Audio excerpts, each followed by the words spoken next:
करुणा की करुण कथा हम सबको याद जुबानी है, राणा तू इसकी रक्षा करिए सिंहासन अभिमानी है। ऐसे हमारे महाराणा प्रताप जिनकी आज गोष्ठी का आयोजन पूर्व ब्लॉक प्रमुख दिनेश सिंह जी द्वारा यहाँ भितरिया चौराहे पर किया गया है, जिसमें मुख्य अतिथि के रूप में पूर्व नौकरशाह बीके सिंह जी उपस्थित हैं। इनसे जानेंगे और भी कुछ बातें, बाकी तो अभी बहुत सारी बातें इन्होंने बताई ही हैं। सर, स्वागत है आपका। धन्यवाद भाई। और सर, जैसे अभी आप लोगों को बता रहे थे महाराणा प्रताप के बारे में, ऐसे में जो इनकी और भी बातें हैं जो लोगों को नहीं पता है, इनको जग जाहिर करने के लिए आपका अगला कदम, अगला प्रयास क्या होगा? अब एक गोष्ठी इधर हमने चित्तौड़ की और मेवाड़ की यात्रा किया था, तो वहां जाने पर बहुत से ऐसे फैक्ट पता लगे जो आमतौर से ज्ञात नहीं, और ऐसा भी कहा जाता है कि उनको जानबूझकर दबाने की कोशिश की गई। तो ये हमारी अभिलाषा हुई कि ये फैक्ट देशवासियों को जानने चाहिए, क्योंकि वहां जो लोग अनवरत 1400 साल तक लड़े वो देश के लिए लड़े हैं। और उसी क्रम में जो यहाँ पर सिसोदिया क्षत्रिय हैं, इनके बीच में सभा हो रही थी, इनको तो अवश्य ही जानना चाहिए। तो पूरे समाज को और इन लोगों की जानकारी में फैक्ट लाने के लिए हमने यहाँ एक गोष्ठी करने का अनुरोध किया था प्रमुख जी से। इन्होंने एक गोष्ठी किया और काफी अच्छी चर्चा रुचि लेकर लोगों ने किया। बिल्कुल, जैसा बता रहे हैं आप पहली बार वहाँ गए थे, वहाँ से आप जो है मिट्टी भी लेकर आए हैं, हल्दी घाटी की मिट्टी लेकर आए और ऐसे चित्र भी वहाँ से लेकर आए हैं जो अभी तक लोगों को नहीं पता थे। ऐसे में सरकार से भी आप जुड़कर उनको भी जानकारी देना चाहेंगे इसके बारे में?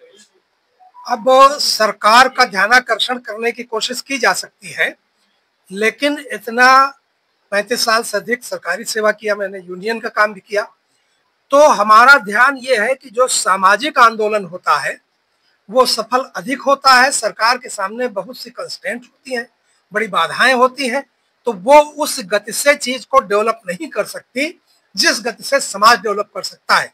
लेकिन ये जरूर है कि अगर हमारे साथ सरकार का सहयोग भी हो जाए तो फिर ये जो चिंगारी है ज्वाला बनने में देर नहीं लगेगी और इससे देश का फायदा होगा। क्या फायदा होगा? अभी कारगिल में 400 से अधिक वीर शहीद हुए, जिनमें आधे राजस्थान के थे, उसके आधे क्षत्रिय थे। तो अगर क्षत्रिय अपने शौर्य की पुनर्प्राप्ति करता है, शरीर सौष्ठव बढ़ाता है, युद्ध रत होना चाहता है, तो देश के लिए करेगा, हरदम किया फिर करेगा, इसमें देश का फायदा है। इसलिए सरकार का सहयोग अगर मिलता है तो एक बड़ी श्रेयस्कर बात होगी। और जिस तरह से महापुरुषों का गौरवशाली इतिहास रहा है और आज उनका अपमान किया जा रहा है, इस पर आपका क्या कहना है? पहली बात तो ये है कि जो इतिहास था, अभी आने की जगह पर हम ये कह दें कि उस इतिहास को लिखने वाले वो एक पक्षी लोग थे। अगर दिल्ली का इतिहासकार बादशाह की बात लिख रहा है तो वो महाराणा का नहीं लिखेगा, चित्तौड़ का नहीं लिखेगा। उन्होंने जो लिखा उसको किसी ने पढ़ने का कष्ट नहीं किया। इसके बाद जब आजादी आ गई, उस समय कतिपय बड़े मजबूत और पक्षपातपूर्ण कारण थे जिससे उस इतिहास को दबाना ज्यादा श्रेयस्कर समझा। राजनीतिक कारणों से भी उसको कहा जा सकता है, और वो घटना घटित हो गई। तो अब जो फैक्ट विलुप्त कर दिए गए उनको खोज कर आगे लाना और समाज में फैलाना, ये हमारी जिम्मेदारी है। सरकार भी इस विषय पर आज नहीं कल ध्यान देगी, इसलिए कि जिंदा समाज ही देश की रक्षा कर सकता है, देश को आगे बढ़ा सकता है। और जो महाराणाओं का, सिसोदिया का, गहलोत का संघर्ष है, वो सन 566 से लगाकर 1948, ये लगभग 1400 साल का अनवरत संघर्ष है।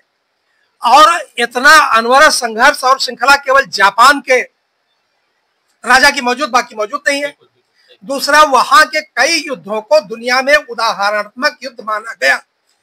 इसी में एक कड़ी यह है कि जब वियतनाम के प्रधानमंत्री भारत में आए तो उन्होंने कहा हल्दी घाटी कहा, उसका क्या करेंगे? कहा मैं दर्शन करूंगा। तो वहां गए, वहां की मिट्टी लाए। लोगों ने पूछा इसको आप क्या करेंगे? अरे कहे हम लोग 11 वर्ष अमेरिका से इन्हीं का जीवन चरित्र पढ़ के लड़े। तो वो तो समझ गए, इस बात को हम समझना नहीं चाहते, विस्मृत करना चाहते हैं। तो ये तो मतलब आत्महंता तरीके का प्रयास हुआ ना, तो हम आत्महनन कर रहे हैं, उससे हमको बचना चाहिए। पूर्व में आप नौकरशाह भी रहे हैं, तो ऐसे में क्या आगे का प्लान है? राजनीति में आना चाहते हैं? नहीं, राजनीति जो है उसमें दो दिक्कतें मेरी है, वो कहूँ मतलब आप इसको काट दीजिएगा, मैं कह देता हूँ, आपका सवाल है। एक तो मैं राजनीति में जिनके पास जाऊंगा उनका आईक्यू हमसे कम है, जिसके पास भी जाऊंगा। और अब जब मैं जाऊं तो ज्यादातर की उम्र भी हमसे कम है। तीसरी बात, अब मैं जब जाऊंगा तो उनकी निष्ठा मेरी तुलना में समाज के प्रति बहुत कमजोर है। इन 3 कारणों से मैं ऐसे लोगों का सबऑर्डिनेशन बर्दाश्त नहीं कर सकता, उनकी जय जयकार करनी पड़ती है, आंख मूंद के करनी पड़ती है, दोनों हाथ उठा के। तो ये तो आत्मा का हनन करना है, मैं क्यों करूँ? बिना राजनीति में आए कैसे प्रचार कर पाएंगे आप, इतना बड़ा जो आप बेड़ा उठा? कबीर को जब बुलाया था सिकंदर लोदी ने, तो उन्होंने कहा था हम नहीं जाएंगे।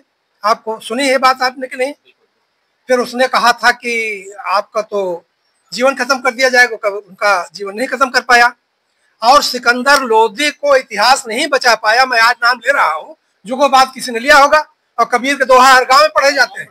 तो समाज को जिसको जिंदा रखना है वो दीर्घकालिक होगा, कागज जिसको जिंदा रखेगा वो दीर्घकालिक नहीं होगा।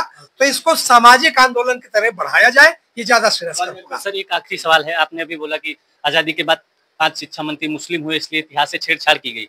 उसके बाद से आज तक अभी तक बहुत सारे हिंदू शिक्षा मंत्री हुए हैं, फिर सुधार क्यों नहीं किया गया? आप नौकरशाह भी रहे हैं, इस पर आपकी क्या राय है? क्या आप जब सरकार में कोई बात चलती है तो उसमें बहुत तरह के व्यूज इकट्ठा किए जाते हैं। सरकार कोई कदम एकांगी उठा नहीं सकती है।